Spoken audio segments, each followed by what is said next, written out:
ఇక బీసీ రిజర్వేషన్లకు సంబంధించి దాదాపు అన్ని సంఘాలు మాట్లాడుతూ ఉన్నాయి. బీసీ సంఘాల నుంచి చాలా ప్రెస్ మీట్లు జరుగుతూ ఉన్నాయి. ఎక్కడికక్కడ వాళ్ళకి సంబంధించిన డిమాండ్స్ మాట్లాడుతూ ఉన్నారు. బీసీలకి 42% రిజర్వేషన్ మీద కాంగ్రెస్ ప్రభుత్వానికి వ్యతిరేకంగా కూడా చాలామంది మాట్లాడుతూ ఉన్నారు.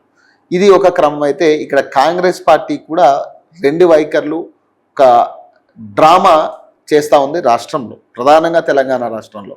బీసీలకి 42% అడగకుండానే ఇస్తానన్న ప్రభుత్వం అది. సో ఏ బీసీ నాయకుడు కూడా మాకు 42% ఇవ్వాలి అని పట్టుబట్టింది లేదు. ఎంత ఉందో జనాభా దామాషి ప్రకారం ఇవ్వాలనే ఆలోచన ఉంది, కానీ కావాలనే ఆలోచన ఉంది, కానీ బీసీలకి ఎక్కడా కూడా ఇంత పర్సెంట్ మాకు నిర్ణయించిందని పర్టికులర్ డిమాండ్స్ లేవు. కానీ ఈ క్రమంలోనే కామారెడ్డి డిక్లరేషన్లో రాహుల్ గాంధీ అలాగే రేవంత్ రెడ్డి ఇద్దరు కూడా ఇచ్చిన హామీ ఇది. 42% బీసీలకి రిజర్వేషన్ ఇస్తుంది కాంగ్రెస్ పార్టీ అనేది. సో వచ్చిన 100 రోజుల్లో చేస్తామన్న పని దాదాపు 2 ఏళ్ళు, దాదాపు 3వ ఏడు నడుస్తూ ఉంది. ఈ క్రమంలో కూడా ఇప్పటికీ కూడా దాని మీద ఒక క్లారిటీ ఇచ్చే ప్రయత్నం ప్రభుత్వం చేయట్లే, ప్రభుత్వ పెద్దలు చేయట్లే, అటు పార్లమెంట్లో కనీసం ప్రతిపక్ష నాయకుడిగా ఉన్న రాహుల్ గాంధీ చేసే పరిస్థితి లేదు. ఏదేమైనా అంటే మాత్రం ఇటీవల ఒక స్టేట్మెంట్ ఇవ్వడం జరిగింది కాంగ్రెస్ తరఫు నుంచి. రాహుల్ గాంధీ ప్రధానమంత్రి అయితే తప్పితే బీసీ రిజర్వేషన్ రాదట. మరి రాహుల్ గాంధీ ప్రధానమంత్రి అయ్యే పరిస్థితి ఏమో కానీ బీసీలకి రిజర్వేషన్ రాదనేది క్లారిటీగా అర్థమైపోయింది. ఇక చెప్పకనే చెప్పినట్టుగానే కనపడతా ఉంది. ఇక బీసీలకి రిజర్వేషన్ ఇచ్చేది మాకు చేత కావట్లేదు అనేది ఇక కాంగ్రెస్ పార్టీ ఓపెన్గానే ఒప్పుకుంది. సో దీని మీద కొంతమంది మేధావులు మాట్లాడుతూ ఉన్నారు, చాలామంది ఉద్యమకారులు కూడా మాట్లాడుతూ ఉన్నారు. ఆ ఉద్యమకారుల్లో ఒకడైన విజయ్ కుమార్ ఈరోజు నాతో ఉన్నారు, మాట్లాడదాం. ఎందుకంటే ఆయన కూడా పోరాటం చేస్తూ ఉన్నారు. ఇప్పటికీ కూడా బీసీ పొలిటికల్ ఫ్రంట్ అని ఒక సంఘం నుంచి కూడా ఆయన మాట్లాడుతూ ఉన్నారు చాలా ప్రెస్ మీట్లో.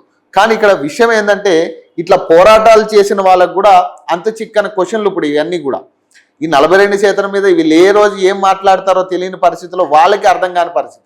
సర్పంచ్ ఎన్నికలకి ఇదిగో మేము పార్టీ పరంగా 42% అన్నారు, 17% కూడా పరిమితం చేయలేని పరిస్థితిలో ప్రభుత్వం చేసింది. ఇదిగో ఇప్పుడు మున్సిపాలిటీ ఎన్నికల్లో మేము ప్రభుత్వం తరపు నుంచి మేము ఇవ్వబోతున్నాం 42 అన్నారు, మళ్ళీ కూడా 31% పరిమితం అవుతుంది. ఇది కూడా పార్టీలు ఇచ్చిన రిజర్వేషన్ కాదు, ఎన్నికల కమిషనే డిక్లేర్ చేసిన రిజర్వేషన్ ఇది. మరి ఇప్పుడు ఉద్యమకారులు ఇంత ఘోరమైన కొట్లాట్లు, లాఠీ చార్జీలు, దెబ్బలు తిన్న పరిస్థితులు ఉన్న సిచ్యువేషన్లో ఉన్న వాళ్ళు కూడా ఇప్పటికీ అంత చిక్కని క్వశ్చన్లు ఇవన్నీ కూడా. సో ప్రస్తుతం క్లారిటీ తీసుకునే ప్రయత్నం చేద్దాం. అసలు బీసీల పరిస్థితి ఏంటి, బీసీలు ఏమనుకుంటా ఉన్నారు మున్సిపల్ ఎన్నికలు, ఇవన్నీ కూడా మాట్లాడతాం. నమస్తే అన్న. నమస్తే. అంటే ప్రధానంగా అంటే మీకు ఇక ఇసుగుపోయి ఉన్నారా, ఇక బీసీలు రిజర్వేషన్ ఇదంతా ఏంద్రా, ఈ గొడవలు మనకేం అర్థమైతే లేదనే కాడికి ఇక విసిగిపోయారా ఈ ప్రభుత్వంతో కొట్లాడి? మేము ఉద్యమాలు చేసి ఇన్ని సంవత్సరాల్లో కూడా విసుగు అనేది రాలేదు, కానీ ఒక ఆశ ఉంది, భవిష్యత్తు మన దగ్గరలో ఉంది. ఆ నమ్మకంతో ఉద్యమంలోకి వచ్చాం. ఉద్యమం ద్వారా ఏదైనా సాధించగల నమ్మకం ఉంది, కొన్ని సాధిస్తూ ఉన్నాం, సాధించబోయే అవకాశం కూడా ఉందనేది భావిస్తా ఉన్నాం. కానీ అంటే ఇప్పుడు చూస్తున్న సిచ్యువేషన్స్ దాదాపు 2.5 ఏళ్ళు అయిపోయింది. దాదాపు ఇంకొక 2.5 ఏళ్ళే గట్టిగా ఉన్నది ప్రభుత్వం కూడా. ఈ 2.5 ఏళ్ళలో కూడా మీలాంటి వాళ్ళు మాట్లాడుతూనే ఉన్నారు, ఈ 42% రిజర్వేషన్ గురించి అడుగుతూనే ఉన్నారు, బీసీలని కనీసం రాజ్యాధికారమైన మాకు ఇవ్వండి అనే మాటలు మాట్లాడుతూ ఉన్నారు. ఇక గత 10 ఏళ్లలో జరగంది కూడా ఈ 2 ఏళ్లలో జరిగిద్దని ఆశించారు కదా మీరు కూడా. మరి ఏమైందంటే ఇప్పుడు కాంగ్రెస్ పార్టీ మిమ్మల్ని పక్కన పెడుతుందా, లేకపోతే బీసీలని నెత్తి మీద పెట్టుకుంటారన్న పార్టీయే కదా ఇది? ఒకటి మనం చూడాల్సింది ఏంటంటే, ఎన్నో ఉద్యమ పోరాటాల ఫలితంగా బీసీలు, బీసీ ఆర్గనైజేషన్స్, కుల సంఘాలు, మేము ఎంతమందిమో మాకంత వాటా, అది విద్యా, ఉద్యోగ, ఆర్థిక, సామాజిక రంగాల్లో ఉండాలని కొన్ని దశాబ్దాల నుంచి మేము పోరాటాలు చేస్తూ ఉన్నాం. దీనిలో భాగంగా పాలకపక్షం వాళ్ళు ఒకనాడు చంద్రబాబు నాయుడు పథకాలు మీకు, ప్రభుత్వంలో అధికారం మాకు అనే కోణంలో ఆదరణ అనే బీసీలకి, రోష్ని, ముందడుగు అనే ఎస్సీలకి, ఆ కులాల వారీగా పథకాలు పెట్టాడు. ఆయన పోయిన తర్వాత కేసీఆర్ వచ్చిన తర్వాత చూసాం మనం తెలంగాణలో కూడా. ఈయన ఏం చేశాడు, గొర్రెలు, చేపలు, కళ్ళు ఏదైతే ఏ కులవృత్తులకో ఆ వాటికి పరిమితం చేశాడు. అంటే ఆ సంక్షేమ పథకాలు మాత్రమే మాకు ఇచ్చినట్టుగా. ఈ రెండు కూడా సాధ్యం కాదు అధికారంలోకి రావాలంటే ఇవాళ కాంగ్రెస్ పార్టీ అని ముందు చూపుతోటే, అక్కడ రాహుల్ గాంధీ కావచ్చు, ఇక్కడ రేవంత్ కావచ్చు, వీళ్ళిద్దరు కూడా కామారెడ్డి అనే సభకు ముందుగానే ఒక బీసీ ప్లాన్ అనేది ఒకటి తయారు చేయడం కోసం ఈ సంక్షేమ పథకాలు పెడితే మన పన్నాగం ప్లాన్ సక్సెస్ కాదేమో, ఉమ్, 42% అనే రిజర్వేషన్ ఇస్తామని పెడితే ఖచ్చితంగా బీసీలు మనకు ఓట్లు ఇస్తారు, మనం అధికారంలోకి వస్తామన్న ముందు వాళ్ళ ప్లాన్లో భాగంగానే ఉమ్, కామారెడ్డిలో డిక్లేర్ చేశారు. ఉమ్, అంటే 42% అనేది ఏదైతే ఉందో మేము ఎప్పటి నుంచో మాట్లాడుతున్నాం, అవును. మా జనాభా బీసీలు 50కి తక్కువగా లేరు ఉమ్, కాబట్టి అంతవరకు ఇవ్వాలని మేము అంటుంటే వాళ్ళు 42% అని చెప్పేసి ముందుకు వచ్చారు. ఉమ్, బీసీ ప్రజలు కూడా నమ్మిర్రు. అంటే విద్యలోను, ఉద్యోగ రంగంలోను, ప్రైవేట్ కాంట్రాక్ట్ రంగంలో కూడా బీసీలకి ఉమ్, స్థానిక సంస్థల్లో కూడా రిజర్వేషన్లు ఇస్తామంటుంది కదా. ఉమ్, అధికారమే ప్రధానం, అంబేద్కర్ చెప్పినట్టుగా మాస్టర్ కీజ్ పవర్ అన్నట్టుగా నమ్మారు, కాంగ్రెస్ పార్టీకి ఓట్లేశారు. వాళ్ళు ఇంత మోసం చేస్తారని ప్రజలు అనుకోలేదు. కానీ బీసీలు సక్సెస్ అయ్యారు. ఉమ్, 42% అనిపించగలిగాక ఉమ్, అందులో నుంచి మీరు బయటపడలేరు. ఏ రోజుకైనా అది ఖచ్చితంగా ఇవ్వాల్సిందే.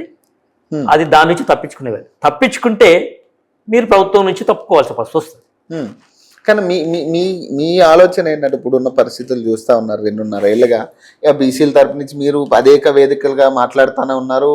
ఈ ఇష్యూకి సంబంధించి ఇదిగో అయిపోతుంది, అదిగా అయిపోతుంది అన్నారు, కేసులు ఇవన్నీ కూడా. మీకు ఏమనిపిస్తుంది, ఈ కేసులన్నీ కూడా ప్రభుత్వం తరపు నుంచి పడ్డవేనా, లేకపోతే కావాలని ఆ రెడ్డి జాగృతి ఇంకొకళ్ళు ఎవరైనా స్వచ్ఛందంగా వేసేది అనుకుంటున్నారా? మేము ఒక 50 సంవత్సరాలుగా చూస్తూ ఉంటే ఉమ్, ఆనాడు బీసీ ఉద్యమ నాయకులుగా శివశంకర్ గారు, ఉమ్, బాలగౌడ్ గారు, ఉమ్, కొండ లక్ష్మణ్ బాపూజీ గారు ఎంతో ఉద్యమ నాయకులు, బీసీ వర్గం నుంచి ప్రాతినిధ్యం వహించిన వాళ్ళు. ఉమ్, ఇప్పుడు హనుమంతరావు లాంటి వాళ్ళు కాంగ్రెస్ పార్టీలో కావచ్చు, ఇతర జనతా ప్రభుత్వంలో కావచ్చు, ఈ బీసీలకు రిజర్వేషన్ అంశం వచ్చినప్పుడు రకరకాల కాలేకర్ కమిషను, ఆ తర్వాత మురళీధరరావు కమిషను, అనంతరావు కమిషన్లు, ఈ వాటా అడిగే క్రమంలో ఈ కమిషన్లు వేయడము, ఉమ్, కమిషన్ల నుంచి దాన్ని కోర్టుకు తీసుకెళ్లడం, ఉమ్, కోర్టుల పేరు చెప్పి మళ్ళీ దాన్ని అడ్డుకునే ప్రయత్నం పాలకపక్షాలు అధికారంలో ఉన్నాయి. ఇవాళ బీసీలకి రిజర్వేషన్ రాకపోవడానికి ప్రధాన ముద్దాయి కాంగ్రెస్ పార్టీ. 78, 77 సంవత్సరాల గణతంత్ర ఉత్సవాలు జరుపుకుంటున్నంలో ఈ రోజుకు బీసీలకు రిజర్వేషన్ అందకపోవడానికి రాజ్యాంగం ఏదో రాసుకొని ప్రమాణం చేసి ప్రజాస్వామ్యంలో వాళ్ళు పాలకులుగా ఉన్నామని చెప్తున్నారు, దాన్ని అమలు చేయడంలోనే ఆ రోజు అంబేద్కర్ అదే అన్నాడు, నేను రాజ్యాంగం రాశాను, అమలు చేయాల్సిందే పాలకుల వర్గులకు ఉంటుంది, ఇది అమలు చేయనప్పుడు పాలకులు విఫలమైనట్టే అని చెప్పాడు. ఇలా పాలకులు విఫలమయ్యారు. కాంగ్రెస్ పార్టీ బీసీలకు ఇప్పటి వరకు మోసం చేసింది కూడా అది. అంటే మీలాంటి వాళ్ళకి బాధ అనిపిస్తుంది. అంటే బేసిక్గా చాలా ఏళ్ళగా మీరు కొట్లాడుతున్న వాళ్ళు ఉద్యమ టైంలో కూడా ఉన్నవాళ్ళే కదా, మరి బాధ అనిపిస్తూ ఉందా? తెలంగాణ వచ్చింది సరే, ఏదో మన బీసీలకు ఏదో మేలు జరుగుతుందనో రకరకాల పోరాటాలు మీకు కూడా ఉన్నాయి కాబట్టి బాధ అనిపిస్తుంది. ఇప్పుడు చూస్తున్న సిచ్యువేషన్స్, ప్రభుత్వం మీకు ఇస్తున్న ఇట్లాంటి హామీలు, చెప్పని హామీలు, లేకపోతే అవి అవని హామీలు, రోజుకో మాట, ఎట్లా అనిపిస్తుంది? పాలకపక్షం ఎప్పుడు కూడా ప్రజల్ని ట్రాప్లో వేయటానికి, ప్రజల్ని మభ్యపెట్టడానికి ఏదో ఒక పన్నాగం పెట్టుకొనే వస్తుంది. ఇవాళ కాంగ్రెస్ పార్టీ అధికారంలోకి వచ్చిన తర్వాత అదే చేస్తూ ఉంది. కానీ మిమ్మల్ని ఒక బంధించాం, బీసీలకు 42% అనేది. మీరు ఎన్ని కమిషన్లు వేసినా, ఎన్ని కోర్టుల దగ్గరికి వెళ్ళినా కూడా మాకేం బాధ లేదు. ఎందుకంటే బాధపడేది అంటే చాలా సంవత్సరాలుగా చాలా నష్టపోయాం, రాజకీయంగా కావచ్చు, విద్యారంగంలో కావచ్చు, ఈ వర్గాలకి సంక్షేమ పథకాలు బడ్జెట్లో కావచ్చు, అందింది ఏమీ లేదు. కానీ ఈరోజు అధికారం తప్ప మాకు మరొక మార్గం లేదనేది బీసీ ప్రజలు చైతన్యవంతమయ్యారు. అక్కడ ఇక్కడ కొంతమంది నాయకులు ఎవరైతే బీసీ ప్రజాప్రతినిధులుగా రావాల్సిన వాళ్ళు ఒక అడ్డం గోడలుగా ఇవాళ బీసీ సమాజానికి, పాలక పక్షానికి మధ్యలో నిల్చున్నారు. వాళ్ళ వల్ల కొంత నష్టం జరుగుతూ ఉంది. అంటే బీసీలు కూడా తప్పు ఉందనుకోవచ్చు. అంటే బీసీ ప్రధాన రాజకీయ చైతన్యం, రాజకీయ అవగాహన లేక వ్యక్తిగత స్వార్థంతో ఇప్పుడు కాంగ్రెస్ పార్టీ ఉంది, 42% ఇచ్చింది అని చెప్పింది. దాన్ని అమలు చేయించేసే బాధ్యత ఎవరిది? ఆ పార్టీలో ప్రభుత్వంలో ఉన్న బీసీ పెద్దలది ముందు చొరవ తీసుకోవాలి. ఇవాళ ఆ కాంగ్రెస్ పార్టీకి రాష్ట్ర అధ్యక్షుడిగా ఉన్న మహేష్ కుమార్ గౌడ్ పెద్దన్నగా ముందు నిలబడాలి. మనం ఇచ్చిన హామీని నిలబెట్టుకోవడానికి. అదే అసెంబ్లీలో ఆ బిల్లు పెట్టడానికి ప్రయత్నం చేసిన పొన్నం ప్రభాకర్ గౌడ్ మా సామాజిక వర్గమే కావచ్చు, మంచి ప్రయత్నమే కావచ్చు, కానీ అమలు చేయడంలో చొరవ చూపించవలసిన అవసరం ఉంది. ఇప్పుడు అది వెనక్కిపోయినప్పుడు ఆయనతో పాటు కొండ సురేఖ గారు కావచ్చు, లేకపోతే వాకడ శ్రీహరి కావచ్చు, ఇంకా బీసీ ఎమ్మెల్యేగా ఉన్న వాళ్ళు, అధికారంలో ఉన్న వాళ్ళకు పెద్ద బాధ్యత ఉంటుంది. కానీ అధికారంలో ఉన్న పెద్ద కులాల ట్రాప్లో ఉండి మీరు బయటపడకపోతున్నారు. మీకు అన్ని కాలు చేతులు కట్టేసినట్టుగా బయట మాకు కనపడతా ఉంది. మీరు తెలుసుకోవాల్సింది ఏంటంటే బీసీ సమాజానికి ఏమి కావాలో అధికారం శాశ్వతం కాదు, 5 ఏళ్ళు మాత్రమే. కానీ శాశ్వతంగా నిలిచిపోవాలంటే మీరు ఇచ్చిన హామీని నిలబెట్టుకున్నప్పుడే దానికి అర్థం ఉంటుంది. లేకపోతే అది మోసం అనబడుతుంది, దగా అనబడుతుంది. అది ఈ బీసీ ప్రజాప్రతినిధులుగా వాళ్ళు ప్రజలకు సమాధానం చెప్పుకోవాల్సిన పరిస్థితి రేపు ఏర్పడుతుంది. అంటే ఈ నాయకులను చూస్తుంటే మీరుకే అనిపిస్తుంది అంటే బేసిక్ ఇప్పుడు బీసీ కమిషన్ వేసిర్రు, రకరకాల అంశాలు, మీరు కూడా చాలా చర్చలకు వచ్చినాయి. చాలా మంది బీసీలో మీ సంఘాలకు సంబంధించిన వాళ్ళు బీసీ సంఘాలు కొంతమంది ఏమో కాంగ్రెస్ పార్టీకి ఏమో కండువాలు కప్పిన రోజులు ఉన్నాయి. ఇదే కాంగ్రెస్ పార్టీకి కొంతమంది సెపరేట్గా వచ్చి లేదు మేము ఇదే కులగాన్ని యాక్సెప్ట్ చేయట్లేదని కొంతమంది మాట్లాడారు. బేసిక్గా మీ కులాల్లోనూ కొంత సఖ్యత లేకపోవడం వల్ల కూడా ఈ కాంగ్రెస్ పార్టీకి కొంత ఊతం వెళ్తుందంటారా? ఇక్కడ 2 అంశాలు ఉంటాయి. బీసీ సంఘాలుగా ఉన్న వాళ్ళంతా బీసీలకి 42% ఇవ్వడంలో ఉన్న ఉద్దేశం ఏదైతే ఉందో డిమాండ్ పట్ల అంకుటిత భావం ఉండొచ్చు, ఉద్యమ పట్ల కార్యాచరణ పట్ల ఏకాభిప్రాయంతో పోకపోవడం వల్ల కొంత నష్టం జరుగుతూ ఉంది. పాలక పక్షాలు ట్రాప్లో వేసినప్పుడు పడవలసిన అవసరం కొన్ని సంఘాలకు పడ్డాయి, వెళ్తున్నట్టుగా కనిపిస్తూ ఉంది. కానీ ఇక్కడ కూర్చొని మనం సాధించగలగాలి అనుకున్నప్పుడు పాలకపక్షమే ప్రజల దగ్గర రావాలి. మరి ఎందుకంటే బీసీ సంఘాలన్నీ ఒక తాటి మీదకి ఎందుకు రావట్లేదు? బేసిక్ ఇప్పుడు రకరకాల ఆలోచనలు వస్తూ ఉన్నాయి. ఒక సంఘం ఒక ఇది తీసుకుంటుంటే ఇంకో సంఘం ఇంకోటి. ఇప్పుడు మీరున్నారు పొలిటికల్ ఫ్రంట్ నుంచి మాట్లాడుతూ ఉంటారు, మీరేం న్యూట్రల్ సంఘం అనుకుందాం. ఇంకొక సంఘం వచ్చి కాంగ్రెస్ పార్టీకి, ఇంకో సంఘం వచ్చి బీజేపీకి. అంటే బేసిక్గా వీళ్ళు డివైడ్ అవ్వడం వల్ల కొంత ఈ ఇబ్బందులు ఏర్పడుతున్నాయి. ఎందుకు ఒక తాటి మీదకి రావట్లేదు వీళ్ళ బీసీలందరూ కూడా? మేము మొదటి నుంచి చెప్తున్నాము, ఈ ప్రక్రియ అంతా బీసీలకి 42% రిజర్వేషన్. ఇక్కడ గమనిస్తే కాంగ్రెస్ పార్టీ అధికారంకి రాకముందు 42% అని చెప్పింది. అధికారంకి వచ్చిన తర్వాత ఉద్యమాలు మళ్ళీ బలంగా క్రమంలో అసెంబ్లీలో మేము కులగణన చేస్తామని చెప్పింది. కులగణనలో 150 కోట్లు ఖర్చు పెట్టి ఒక కమిటీ వేసి, సాధ్యం కాదని కోర్టు ద్వారా డెడికేషన్ కమిషన్ వేసి ఒక పద్ధతి ప్రకారము నువ్వు లెక్కలు తీసావు. ఎంత తేలింది? 56.8% తేలింది. నియర్లీ 57%. 57% అని బీసీలో తేలిన ఏదైతే ఉందో అది ఆ డెడికేషన్ కమిషన్ పబ్లిక్ డొమైన్లో పెట్టాలి. నువ్వు లెక్కలు చేసినందుకు గత పాలక పక్షం ఏదైతే ఉందో టీఆర్ఎస్ పార్టీ 10 ఏళ్లలో కూడా వాళ్ళు కూడా సర్వే చేశారు, కానీ పబ్లిక్ డొమైన్లో పెట్టలేదు. వాళ్ళు పెట్టలేదని విమర్శించిన కాంగ్రెస్ పార్టీ మీరు కూడా అదే పని చేస్తున్నారుగా. ఏ కులం ఎంత ఉందో లెక్కలు తీసినప్పుడు బహిరంగంగా లెక్కలు పెట్టాలి. పెట్టకపోవడంలోనూ అంతర్యం కనపడతా ఉంది. ఇది ఒక పెద్ద కుట్రకోణం అక్కడే కనిపించింది. పెట్టితే కదా నీ ఎంత కులం ఎంతో తెలిసేది, నీ స్టాండ్ నువ్వు చెప్పాలి కదా. పెట్టకుండానే రిజర్వేషన్ ప్రక్రియ ఎట్లా నిర్ణయిస్తావు? సరే, అయినా మేము 57% ఉన్న బీసీలని 42%కే మళ్ళీ ఇస్తానని చెప్పావు. ఆ చట్టబద్ధత చేయాల్సిన అవకాశం ఏదైతే ఉందో నువ్వు అధికారంలోకి రాకముందేమో చట్టబద్ధత కల్పించిన తర్వాతనే మేము సర్పంచ్ ఎన్నికలకు వెళ్తానని చెప్పావు. కానీ అధికారంలోకి వచ్చిన తర్వాత చట్టబద్ధత కల్పించకుండా నువ్వు ఏం ప్రయత్నం చేశావు? చట్టబద్ధత కల్పించవలసిన కార్యాచరణ రూపొందించలేదు ఇక్కడ. ఎందుకు? ఇవాళ నీ చేతిలో డెడికేషన్ కమిషన్ ద్వారానో ఆర్డినెన్సో జీవోలో రకరకాల ఇక్కడ స్టేట్ గవర్నమెంట్ పరిధిలో తీసుకొస్తాం. కానీ ఇది రాజ్యాంగ సవరణ ద్వారా పార్లమెంట్లోనే బిల్లు పెట్టి చట్టసభలో రిజర్వేషన్ ఆమోదించ చేయాలి. దానికి తగిన ప్రక్రియ పక్క రాష్ట్రం తమిళనాడులో ఉందని మేము మొదటి నుంచి చెప్తా ఉన్నాం. మేము చెప్పే విధానం ఏంటంటే ఎవరికి కండవాలు కప్పలేదు, ఎవరికి అభినందనలు చెప్పట్లేదు. మీరు అవి చేసినప్పుడు కదా మేము కప్పేది, అభినందనలు చెప్పేది. చేయకుండా మేము ఎందుకు? చేయకుండానే కొన్ని కులాలు ఇప్పుడు బీసీలు కొంతమంది వెళ్ళి కండువాలు కప్పారు కదా, అది వాళ్ళ వ్యక్తిగత అంశంగానే చూస్తాం తప్ప బీసీ సమాజం పట్ల బీసీ ప్రజలు ఎప్పుడంటే ఆ ఫలాలు అందినప్పుడు మాత్రమే కృతజ్ఞత భావంతో ఉంటారు. అంటే మీరు కేవలం రాజకీయ అధికారమేనా, లేదంటే రాజ్యాధికారమేనా, లేదంటే విద్య లేదా ఉపాధి విషయంలో కూడా మీరు అడుగుతున్నారా? మేము అడిగే కోణం ఏంటంటే ఈ సమాజంలో బీసీల జనాభా మీద విద్య, ఉద్యోగ, ఆర్థిక, సామాజిక రంగాలు మేము ఎంతమందిమో మాకు అంత వాటా, సకల సామాజిక రంగంలో మా వాటా కావాలని మేము మొదటి నుంచి అడుగుతా ఉన్నాం.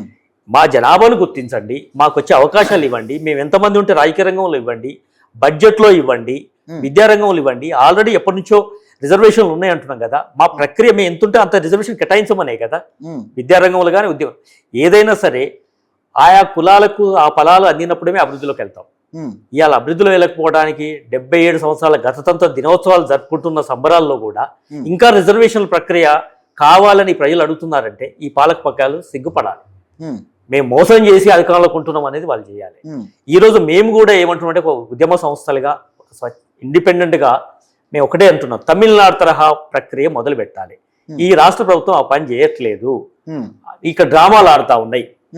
అధికార పక్షానికి చేస్తున్న మోసానికి బీజేపీ బీఆర్ఎస్ అనే ప్రతిపక్ష పార్టీలు ఏవైతే చెప్పబడుతున్నాయో వాళ్ళు నిలదీయాల్సింది, ఉద్యమ కార్యక్రమం చేయాల్సింది, ప్రభుత్వాన్ని ఇరకాటంలో పెట్టి మీరు ఇచ్చిన హామీ అమలు చేయకుండా కరోనాకు వచ్చారు, వచ్చిన తర్వాత కూడా ఇవ్వట్లేదు, మీరు మోసం చేస్తున్నారని చెప్పి ప్రజల్లో కానీ ప్రభుత్వాన్ని కానీ ఎండగట్టాలి. ఈ పార్టీలు ఇవి చేయట్లేదు. ఆ ప్రభుత్వం అధికారంలో ఉన్న వాడు ఏం చేయాలి? చట్టబద్ధ కల్పించడానికి ఎక్కడో జంతర్ మంతర్ దగ్గర ధర్నానో లేకపోతే ఇంకా రాష్ట్ర బందో ఎవరికి నష్టం అవుతుంది? మళ్ళీ సామాన్య ప్రజలకే. ఇప్పుడు సాక్షాత్తు ముఖ్యమంత్రి చెప్తున్నాడు కదా, ఇప్పుడు మా రాహుల్ గాంధీ పిఎం అయితే తప్పితే ఇది కాదు అని సాక్షాత్తు జంతర్ మంతర్ దగ్గర అదే ధర్నాలో ఒక మీడియా అడిగిన ప్రశ్నకి ఆయన సమాధానం చెప్తూ రాహుల్ గాంధీ పిఎం అయితే తప్పితే ఇది కాని పని అని ఆయనే తేల్చి చెప్పిండు ఆయన నోటంట. మరి ఇటీవల కూడా ఇక్కడున్న కాంగ్రెస్ పార్టీ నుంచి కూడా ఒక సర్క్యులేషన్ బయటకు వచ్చింది, రాహుల్ గాంధీ ప్రధానమంత్రి అయితే తప్పితే ఇక బీసీల రిజర్వేషన్ కాదు, బీజేపీ దీనికి సపోర్ట్ చేయట్లేదని ఇక వాళ్ళు తేల్చి చెప్తా ఉన్నారు. దీనికి ఏం చెప్తారు మీరు? ముందు రాహుల్ గాంధీ తెలంగాణ ప్రజలకి, తెలంగాణలో ఉన్న బీసీలు 2.5 కోట్ల ప్రజలకి క్షమాపణ చెప్పాలి. నువ్వు ఈ రాష్ట్రంలోకి వచ్చి జోడో యాత్ర చేశావు, ఇస్నా ఇత్నేదారి ఉస్నా భాగ్యదారి, ఏ జనాభా ఎంత ఉంటుందో అంతే చేస్తాను నువ్వు మాట ఇచ్చావు. అధికారంలోకి వచ్చిన తర్వాత మేము చేస్తా అని చెప్పావు. అధికారంలో ఉన్న రాష్ట్రాల్లో కూడా మేము చేస్తాము అని చెప్పేసి తెలంగాణ రాష్ట్రంలో మేము నమూనా లెక్కలు తీసాం, ఇక్కడ అమలు చేస్తాం, ఆ తర్వాత కర్ణాటకలోను బీహార్లోను మహారాష్ట్రలోను అని చెప్పుకుంటూ వెళ్ళావు. ఇక్కడ అమలు చేయకుండా ఈ ప్రారంభం అన్ని చోట్ల చేస్తా అని చెప్పావు, ఇక్కడ చేయలేదు, అక్కడ చేయలేదు. పైగా పార్లమెంటు జరుగుతున్నప్పుడు ఇది మేము దేశవ్యాప్తంగా సామాజిక న్యాయాన్ని మేము అమలు చేస్తాం, రాజ్యాంగాన్ని సవరిస్తాం, ఈ అడ్డుగోడలు మేము బద్దలు చేస్తాం, ఆటంకంగా ఉన్నాయి కాబట్టి ఇది ఎవరి జనాభా ప్రకారం వారికి సామాజిక న్యాయం జరగాల్సింది అని చెప్పి పెద్ద మాటలు మాట్లాడిన రాహుల్ గాంధీ పార్లమెంట్ జరుగుతుండడంలో ఒక్కరోజు మాట్లాడే పరిస్థితి లేదు. అవును, బీసీ ప్రజలు పోయి ధర్నాలు చేస్తూ ఉంటున్నో లేకపోతే ఢిల్లీ బాట పట్టినప్పుడు స్పందించలేదు, ఆ జాతీయ విధానం లేదు. అట్లాగే ఇండియా కూటమిలో కూడా ఏకాభిప్రాయం లేదు, అసలు సిడబ్ల్యూసీలో లేదు. ఈ చెప్పుడు మాటలు అధికారం రావడానికి చెప్తే తప్ప సిడబ్ల్యూసీ తీర్మానం ఎక్కడన్నా ఉంటే బయట పెట్టాలి ఆ పార్టీ వాళ్ళు. బీసీలకు 42% రిజర్వేషన్ తెలంగాణలో మేము కట్టుబడి ఉన్నాము, అధికారులకు వచ్చిన ఇస్తామని చెప్పి ఎక్కడన్నా చూపించాలి. అది చూపించకుండా కోర్టులకు వైపు లేకపోతే అది అధికారుల పార్టీ వైపు అని చెప్తావు. ఈ రోజు నువ్వు ప్రధానమంత్రి కావడానికి, ఈ రోజు నీ అనుచరుని ముఖ్యమంత్రి చేస్తావు తెలంగాణలో, నువ్వు ప్రధానమంత్రి కావడానికి అన్ని రాష్ట్రాల్లో ఈ పాచికేయాలని చూస్తున్నావు కదా, ఆ దాని పట్లనే నీకు చిత్తశుద్ధి లేదు. నువ్వు పార్లమెంట్లో చట్టాలు చేసే దగ్గర ఒక రోజు అటెండ్ అయ్యి ఈ ప్రైవేటు బిల్లు అయినా పెట్టొచ్చు. నీ ఇండియా కూటమిలో 231 మంది పార్లమెంట్ సభ్యులు ఉంటారు, వాళ్ళందరి మీద ఏకాభిప్రాయం తీసుకురావాల్సింది. అవును, అది నీ తీసుకురాలేదు.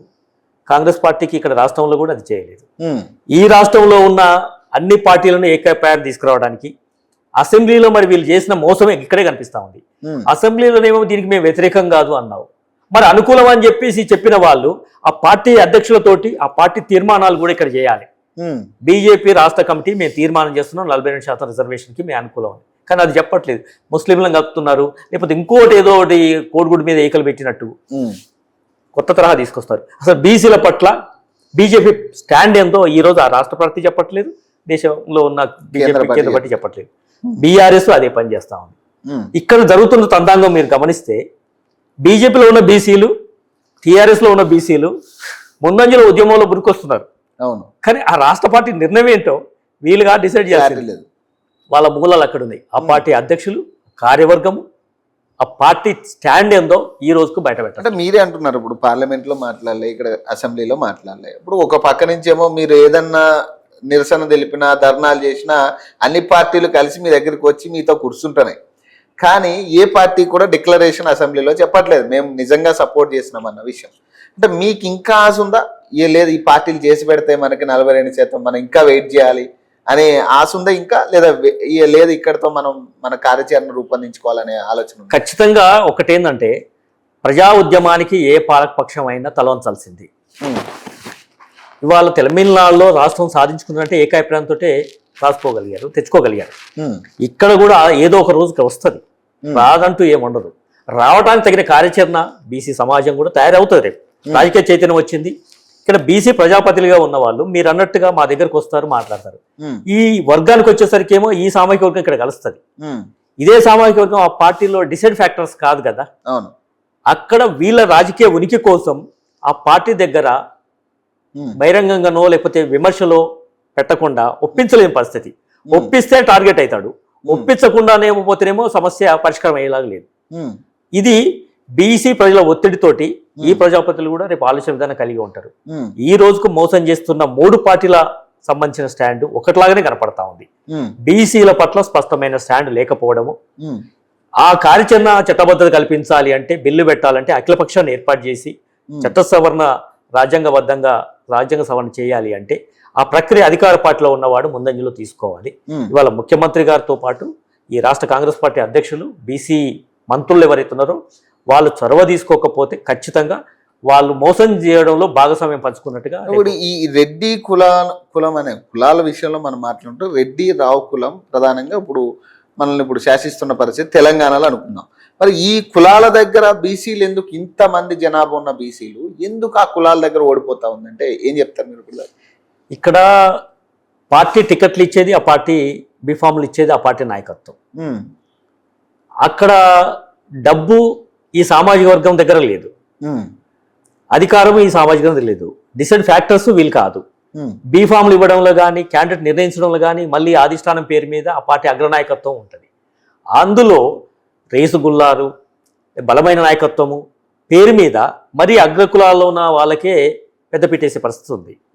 ఇక్కడ దయాదాక్షిణ మీద భిక్ష చేసినట్టుగా వాళ్ళు అక్కడ చేస్తూ ఉన్నారు. ప్రజా ఉద్యమం ద్వారా ఖచ్చితంగా ఇయ్యాల్సిన రోజు ఒకటి వస్తుంది. ఇవాళ కాంగ్రెస్ పార్టీ 57% ఉన్న బీసీలకి సర్పంచ్ ఎన్నికల్లో 17% కుదించి ఎన్నికలకు పోయింది. కానీ ప్రజలు 17% ఇచ్చిన దగ్గర వాళ్ళు ఆగలే. స్వచ్ఛందంగా గ్రామాల్లో జనరల్ స్థానాల్లో పోటీ చేసి 52% గెలిచి వచ్చారు. అంటే రాజకీయ చైతన్యమే కదా ఇది. నువ్వు 17కు కుదించినా కూడా 52% తెచ్చుకోగలిగి అంటే మా జనప్రతినిధి, మా స్థానాలే, మా అధికారం మాకే దక్కాల్సింది అన్న చైతన్యంతో వాళ్ళు వచ్చారు. ఈ రోజు మున్సిపల్లో కూడా నువ్వు 122 మున్సిపాలిటీలకు 60% అన్రిజర్వ్డ్ కేటగిరీ పేరు మీద జనరలైజ్ చేశావు. అవును. బీసీలకు వచ్చేసరికి ఏమో 31 రిజర్వేషన్ చేశావు. అది కూడా పార్టీ పరంగా కాదు కదా. పార్టీ పరంగా కాదు. అది కూడా ఏం చెప్తున్నావు, డెడికేషన్ కమిషన్ ప్రాతిపదిక మీద 31% మున్సిపల్ చైర్మన్లుగా, 28% ఏమో కార్పొరేటర్లకు మేము అవకాశాలు ఇస్తున్నాం అని చెప్పి నోటిఫికేషన్లో చూసాం. దీని పట్ల 3 పార్టీలు స్పందించాలి. వాస్తవానికి అధికార పార్టీ నేను 42 కట్టుబడి ఉన్నా కదా, పార్టీ పరంగా ఇస్తానన్నా కదా, ఆ ఊసు లేదు. అసలు ఇది కోల్డ్ స్టోరేజ్లో పెట్టే పరిస్థితి దాన్ని అధికార పార్టీ చేస్తా ఉంది.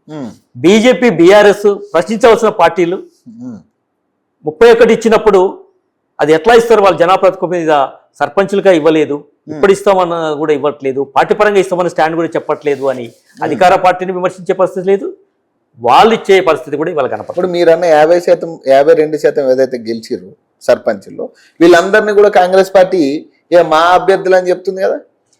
ఇప్పుడు గెలిచి వచ్చిన తర్వాత ఇప్పుడు ఎట్లా ఉంటుందంటే ఏడా అయితేనేమి మాదే అన్నట్టుగా ఇప్పుడు ప్రజలు మీరు ఇచ్చింది కాదు, అది మీరు 17%కి ఇచ్చినట్టుగా కనిపించింది. ఇంకోటి సర్పంచులుగా పార్టీ గుర్తుతో ఎన్నికలు జరగలేదు. అవి ప్రజాస్వామ్యం భాగంలో పంచాయతీరాజ్ యాక్ట్ ప్రకారం చూస్తే గుర్తులతో ఎన్నికలు జరుగుతాయి. సర్పంచ్ ఎన్నికలు నువ్వు ఇచ్చినది ఎట్లయితావు? గెలిచిన తర్వాత నీకు మేకపోతు గాంభీర్యం లాగా అధికారంలో ఉన్నావని చెప్పి నువ్వు చెప్పుకోవడానికి చెప్పుకుంటున్నావు. కానీ స్వచ్ఛందంగా గెలిచి వచ్చిన వాళ్ళు వాళ్ళను నయాన భయాన మభ్యపెట్టి బెదిరించి పార్టీలు కలుపుకోవాలని చూస్తున్నావు. ఇప్పుడు నిధులు రావాలి కదా, వాళ్ళు కూడా గ్రామాల్లో పనిచేయాలి కదా అని కొంత అక్కడక్కడ భయపడతా ఉన్నారు. కొన్ని చోట్ల స్వతంత్రంగా బీసీలు పోటీ చేస్తే అధికార పార్టీ వాళ్ళే అడ్డుకున్నారు, నామినేషన్ వేయకుండా. కానీ స్వచ్ఛందంగా వాళ్ళు ప్రజల ఆశీర్వాదంతో బీసీలు, ఎస్సీ ఎస్టీల సహకారం తీసుకొని గెలిచి వచ్చారు. నువ్వు ఇవ్వకపోయినా గెలిచి వస్తారు. నువ్వు ఇస్తే చట్టబద్ధ కల్పిస్తామనే అదే ఉంది. నీ దయాదాక్షిల మీదనో మీ పార్టీల మీదనో పార్టీ పరంగా ఇవ్వడం ఏంటి? మా జనాభా ఎంత ఉందో అంత ఇవ్వాలి, ఆ చట్టబద్ధ కల్పిస్తామన్న మాట నిలబెట్టుకోవాలి. ఇవ్వకుండా నువ్వు మోసం చేస్తున్నావు అనేది ఇవాళ మేము సంఘాలుగా ఈ 3 పార్టీలని ఎండగడతా ఉన్నాం. ఉమ్, ఇంకొక విషయం ఏంటంటే ఈరోజు మున్సిపాలిటీ ఎన్నికలకు ఉమ్, నోటిఫికేషన్ వస్తున్నప్పుడు పార్లమెంట్ జరుగుతూ ఉంది. ఉమ్, పార్లమెంటులో మాట్లాడే దగ్గర ఈ ప్రజాప్రతినిధులుగా ఉన్నవాళ్ళు చట్టసభల ద్వారా రాజ్యాంగ సభలు జరుగుతున్నప్పుడు పార్లమెంట్ జరిగేటప్పుడు మాట్లాడరు. ఉమ్, పార్లమెంట్ అయిపోయిన తర్వాత గల్లీకి వచ్చి మాట్లాడతారు. ఉమ్, ఇక్కడ ఇక్కడ ఎన్నికలు జరిగినప్పుడు ఇక్కడ మాట్లాడరు, ఢిల్లీలో తేల్చుకుంటాం అంటారు. ఉమ్. అంటే ఈ అతి వినయంతో అది ఒక జిమ్మిక్తోటే మోసం చేయాలనేది ప్రజలు గమనిస్తూ ఉన్నారు. ఇప్పుడు మీరు ఉద్యమంలో ఉన్నారు కాబట్టి, ఉద్యమం టైం నుంచి మీరు చేశారు కాబట్టి బీసీలకు సంబంధించి, ఇప్పుడు బీఆర్ఎస్ పార్టీ నీళ్లు నిధులు నియామకాలు ఈ రకరకాల అందరికీ మేము బీసీలకి అవకాశం ఇస్తామనో లేకపోతే దళిత ముఖ్యమంత్రిని చేస్తామనో రకరకాల హామీలు వాళ్ళు చేసిరు, 10 ఏళ్ళు అయిపోయింది. తర్వాత అప్పుడు కాంగ్రెస్ పార్టీ కూడా సేమ్ అదే కోణంలో ఇది డిఫరెంట్ హామీ అనుకోవచ్చు. ఎందుకంటే ఎస్సీ వర్గీకరణో లేకపోతే బీసీలని ప్రాధాన్యత పెద్దపేట వేస్తామనో రకరకాల వాళ్ళు చెప్పి వాళ్ళు వచ్చారు. ఇప్పుడు ఈ రెండు పార్టీలు కాదన్నట్టుగా, ఇప్పుడు బీజేపీ కాదన్నట్టుగా ఇప్పుడు కవిత కూడా కొత్త పార్టీ అనౌన్స్ చేస్తున్నా, నేను కూడా నీళ్లు నిధులు నియామకాలు బీసీలకి పెద్దపేట వేస్తా, దళితులకు పెద్దపేట వేస్తా అని ఆమె కూడా మాట్లాడుతూ ఉంది. ఇప్పుడు మీరేం చెప్తారు? ఒక బీసీ బిడ్డగా లేదా ఒక దళితుల కోసం కొట్లాడిన వ్యక్తిగా మళ్ళీ ఈమె కూడా అదే ఉనికి పుచ్చుకోవడం అనేది మరి నమ్మే పరిస్థితులు ఉన్నారా దళితులు? ఇప్పుడు కొత్త పార్టీ వచ్చి మేము దళితుల కోసం కొట్లాడతాం లేదా మేము బీసీల కోసం ప్రయత్నం చేద్దామంటే నమ్మే పరిస్థితులు ఉన్నారా? ఇప్పుడు కవిత గారు ఏదో వచ్చి చేస్తాం అనేది ఇవాళ ఎవరు నమ్మే పరిస్థితి లేదు.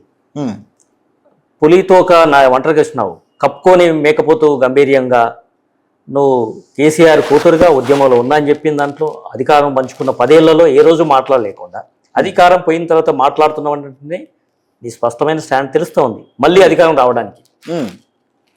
బీసీ ప్రజలు నాయకత్వం వహించడానికి బీసీ ప్రజలకి ఆ ప్రజల సంఘాలు ఆ నాయకత్వం ఉంది. కొత్తగా నువ్వు వచ్చి బీసీ ప్రజలకు నాయకత్వం వహించేది ఏంటి? నువ్వు అధికారంలో ఉన్నప్పుడు బీసీలకి ఏం కావాలో అది ఏ రోజు మాట్లాడలేదు, దళితులకి ఏం కావాలో మాట్లాడలేదు. అధికారం పోయిన తర్వాత ఇవాళ నువ్వు మాట్లాడతామంటే కూడా నమ్మే పరిస్థితి లేదు. ఇది మీ అగ్రకులాలకు ప్రజలని ఒక మభ్యపెట్టి మోసం చేయడం కోసం, అధికార దాహం కోసం నువ్వు చట్టసభలో ఎంపీగా ఆ రోజు ఉన్నావు, ఎమ్మెల్సీగా ఈ రోజు పనిచేసావు. 2 చోట్ల నీకు అవకాశం ఇచ్చినప్పుడు ఏ రోజు ఒక క్వశ్చనైజ్ కూడా చేసిన పరిస్థితి లేదు, నీ పాలసీ స్టాండ్ లేదు. ఈ రోజు నిజంగానే ఏ జనాభా ఉంటే ఆ కులానికి నాయకత్వం వహించాలి, అణగారిన వర్గాలి అనుకున్నప్పుడు నువ్వు తక్షణం నీ పార్టీకి ఒక దళితున్నో ఒక బీసీనో అధ్యక్షుని చేయి. నీ స్టాండ్ చెప్పు. నా 100% ప్రజలలో ఎస్సీలకి వాళ్ళ జనాభా ప్రాతిపదిక మీద, ఎస్టీలకి వాళ్ళ జనాభా ప్రాతిపదిక మీద, బీసీలకి వాళ్ళ ప్రాతిపదిక మీద కార్యవర్గంలో కానీ బడ్జెట్లో కానీ రాజకీయ రంగంలో కానీ నువ్వు చెప్పాలి. కానీ నేను వచ్చినాక ఇస్తా, నేను పార్టీ బట్టి ఇస్తా అంటే మీ నాయన చేసింది కదా, నువ్వు చేసేది కదా. నువ్వు అధికారం కోసం వస్తున్నావు తప్ప నేను నమ్మే పరిస్థితి లేదు. ప్రజలు స్పష్టంగా ప్రజలు ఆ ప్రజలు నాయకత్వంకి సిద్ధంగా ఉన్నారు. కొత్తగా నువ్వు ఏదో రాజకీయాలు నేర్పేది ఏమి లేదు, ప్రజలకి నమ్మే కూడా పరిస్థితి లేదు. అంటే మీ అగ్రకుల పాలక వర్గాలు ఎప్పుడు కూడా ఒక అవకాశం పోతున్నప్పుడు మరో అవకాశం కోసం ముందుకు వస్తారు. బీసీల మహిళలు ఎంతో అత్యాచారాలకు గురి అయినప్పుడు కానీ, అవమానాలకు గురి అయినప్పుడు కానీ, బీసీ మహిళలకు సంబంధించిన సబ్ కోటా పార్లమెంట్ చట్టంలో పెట్టాలని కానీ నువ్వు ఏ రోజు మాట్లాడలే. ఆ రోజు పార్లమెంటు ఎంపీగా ఉన్నప్పుడు మహిళలకు 33% అన్నది తప్ప ఏ మహిళలకు, బీసీలో మహిళలు కూడా ఉన్నారు కదా, వాళ్ళ కోట ఎందుకు అడగలేదు? ఉత్తరప్రదేశ్లో, బీహార్లో అక్కడ ఉద్యమాలు వచ్చినాయి, మీ మహిళలకు కూడా బీసీ సబ్ కోటా ఉండాలి అని. అక్కడ నువ్వు మద్దతు ఇవ్వలేదు. ఇక్కడికి వచ్చినాక నమ్ముతాంటే ఎట్లా? కానంటే మీరు చెప్తున్న ప్రకారం కూడా ఇప్పుడు 96 కులాలు ఉన్నాయి బీసీలకు, 136 కులాలు ఇప్పుడు కమిషన్ వేసిన తర్వాత 136 కులాలు అని చెప్తా ఉన్నారు. ఇప్పుడు కొన్ని కులాలు పెరిగినప్పుడు ఖచ్చితంగా పర్సంటేజ్ కూడా పెరగాలి, అది న్యాయం. మరి పర్సంటేజ్ పెరగట్లేదు, కులాల విషయం మాత్రం పెరుగుతూ ఉంది. అది కూడా కమిషన్ వేసినప్పుడల్లా కులాలు పెరుగుతున్నట్టుగా చూపిస్తూ ఉన్నారు. ఇది ఎందుకు జరుగుతూ ఉంది ఏంటి? ఇప్పుడు ప్రభుత్వం పాలకపక్షం అగ్రకులాల ఒక బీసీ కమిషన్ తీసుకొస్తుంది. కమిషన్ వచ్చిన ప్రతిసారి ఒకనాడు 96 కులాలు బీసీలుగా ఉన్నాయి అనుకున్నప్పుడు ఆ తర్వాత 126 కులాలు, 136 కులాలు, ఇంకా 12 కులాలు, 24 కులాలు చేర్చాలని యాడ్ అవుతాం. కులాల వారిగా బీసీలను చేస్తున్న మీరు కులాల వారిగా జనాభా ప్రాతిపదికన రిజర్వేషన్ ఇవ్వాలని ఆలోచన ఎందుకు రాదు? వాళ్ళ సంఖ్య పెంచినప్పుడు రిజర్వేషన్ కూడా పెంచాలి కదా. కానీ ఇక్కడ మాత్రం 50% సీలింగ్ పెట్టి ఎస్సీలు, ఎస్టీలు, బీసీలు అందరూ 50%కే ఉండాలి. 5-10 ఉన్నోడికేమో 60 మున్సిపల్ చైర్మన్లు, ఉమ్, అదే 57% ఉన్న వాడికేమో 30% కుదించు. అంటే ఇక్కడ స్పష్టంగా కనపడతా ఉంది ఇది ఏదో రూపంలో మోసం చేయడమే తప్ప ఈ మున్సిపల్ మన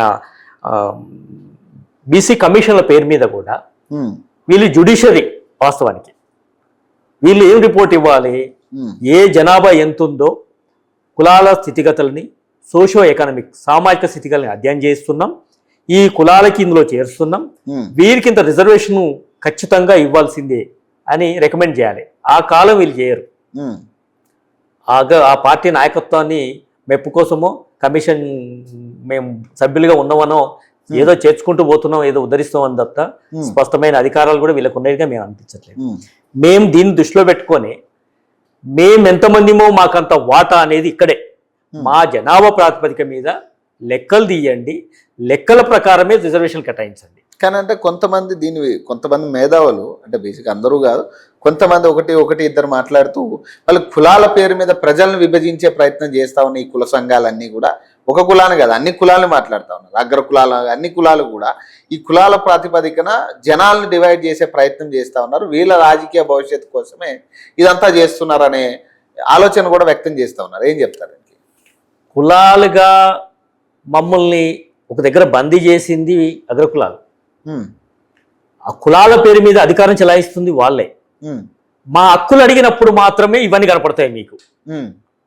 మా కులాల పేరు మీద మేమేమో ఉద్యమాలు చేసుకుంటూ ఎప్పుడు ఉండాలి, ఊడిగం చేసుకుంటూ ఉండాలి, అధికారం పంచుకునే దగ్గరేమో మీరుంటారు. పైగా మీరే ప్రజాస్వామ్యబద్ధంగా కులాల పేరు మీద అనుకున్నప్పుడు ఎవరి వాట వాడికి ఇస్తే అయిపోయేది కదా. నీకెందుకు? మేము అదే అంటున్నాం, నువ్వు ఎంత ఉందో నీ వాట అంతా తీసుకో, ఇంకా అయిపోతుంది కదా. మా అందరిది నువ్వే తింటున్నావు అని అంటున్నావు. మా వాట కూడా నీదే, నీ వాట నీదే, మా వాట నీదే అంటున్నావు.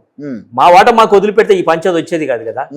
మేము బాగుండాలి అంటే నాకు విద్యారంగంలో మా వర్గాలకి అది అవకాశాలు రావాలా, మేము చదువుకోవాలా.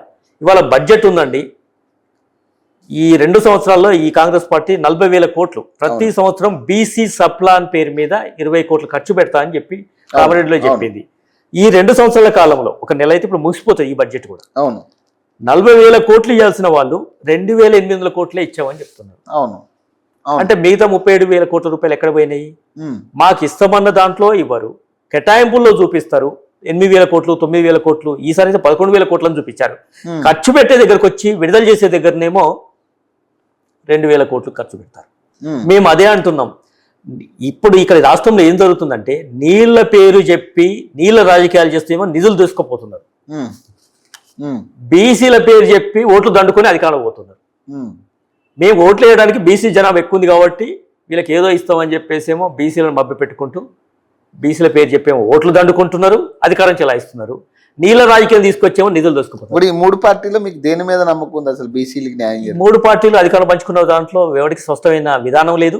ఈ రోజు బీసీల పట్ల కూడా ఆ పార్టీలకు స్పష్టమైన విధానం ఏంటో కూడా చెప్పమని అడుగుతా ఉన్నాం. లేదు, ఇప్పటికీ నమ్మకం లేదు. 3 పార్టీలు చేస్తారు. 3 పార్టీలు. ఈ 3 పార్టీలకు ప్రత్యామ్నాయంగా ప్రజలు ఒక వేదిక అవసరం రేపు భవిష్యత్తులో. అది మేమెంతమంది మాకంత వాటా అనే వేదిక కావాలి. సకల సామాజిక రంగాల్లో మాకు అన్ని రంగాల్లో ఉండాలనే వేదిక. ఇది ప్రజలు నిర్ణయించుకునే భవిష్యత్తు. ఆ గ్యాప్ కనపడతా ఉంది. అది వచ్చినప్పుడు మాత్రమే అది వాళ్ళకి న్యాయం దొరుకుతుంది. ఇప్పుడు ఈ సిట్ విచారణల అంశాలు వచ్చిన తర్వాత ఈ బీసీ అంశాలు లేకపోతే వేరే రైతులకి రావాల్సిన రుణమాఫీ అంశాలు లేకపోతే రైతులకు అందాల్సిన యూరియా అంశాలు ఏమీ కనపడట్లేదు. ఒకటే చర్చ, సిట్ విచారణ, అదిగో కేటీఆర్ పిలిచారు, ఇదిగో కేసీఆర్ని పిలిచారు, ఇక అరెస్ట్ చేయబోతున్నారనే ఈ అంశమే నడుస్తూ ఉంది కదా. వార్తల్లో కూడా ఇదే ప్రధాన వార్తలు కనపడతా ఉంది. మీ బీసీల నుంచి ఏం మాట్లాడినా కనపడట్లే, రైతుల నుంచి ఇబ్బందులు పడుతున్న అంశము కనపడట్లే, రైతుల ఆత్మహత్యలు కూడా కనపడట్లే. ఏం చెప్తారు ఇప్పుడు ఈ సిచ్యువేషన్ని? ఒకవైపు బీసీలు బలమైన ఉద్యమాలు ముందుకొస్తా ఉంటే దీన్ని డైవర్ట్ పాలిటిక్స్ పేరు మీద సంబంధం లేని, ప్రజలకు సంబంధం లేని అంశాలను చూసుకొచ్చి రాజకీయం చేస్తూ ఉన్నారు. నీళ్ళ సమస్య ఇప్పుడు కాదు అది. నీళ్ళ సమస్య, నీళ్లు, నిధులు, ఉద్యోగాల పేరు మీద దశాబ్దాలుగా పోవడం జరుగుతుంది. ఇలా కొత్తగా వచ్చింది ఏం లేదు. కానీ ఆ పేరు తీసుకొచ్చి ఈ బీసీలని కోల్డ్ స్టేజ్లు పెట్టడం, బీసీ ఉద్యమాలను అడ్డుకోవడంలో డైవర్స్ పాలిటిక్స్ చేయడం, అధికార పక్షము ప్రతిపక్షము మేము అదే అంటున్నాం, ఒకే తాను ముక్కలు అగ్రకులాలకు సంబంధించిన వాళ్ళే బీసీల వాయిస్ వినపడకుండా మీ వాయిస్ కోసం మీ అధికారం కోసమే ఈ డైవర్ట్ పాలిటిక్స్ చేస్తున్నారు. సిట్కు సంబంధించిన అంశము దాని డిపార్ట్మెంట్ ఏమంటే అది చేసుకోవాలి. వీళ్ళకి సంబంధించి ఉంటే దానికి ఒక వర్క్ బోర్డు ఉంటుంది, అది చేయాలి. కానీ ఈ ప్రజలకు సంబంధం ఏముంది? కానీ ఆ అంశాలని మొత్తం అంత సమాజం అంత అంశాలుగా చూపించి ప్రజల్ని పక్కదారి పట్టించి మీ వ్యక్తిగత రాజకీయ అధికార అవకాశాల కోసము నువ్వు పోతే నేను పోతే నువ్వు అనే అంశం వాటి చుట్టూ తిరుగుతుంది తప్ప ఇన్ని సంవత్సరాల్లో వీళ్ళకి ఇచ్చిన హామీలు ఎందుకు అమలు చేయట్లేదని ఇక్కడ మాట్లాడారు.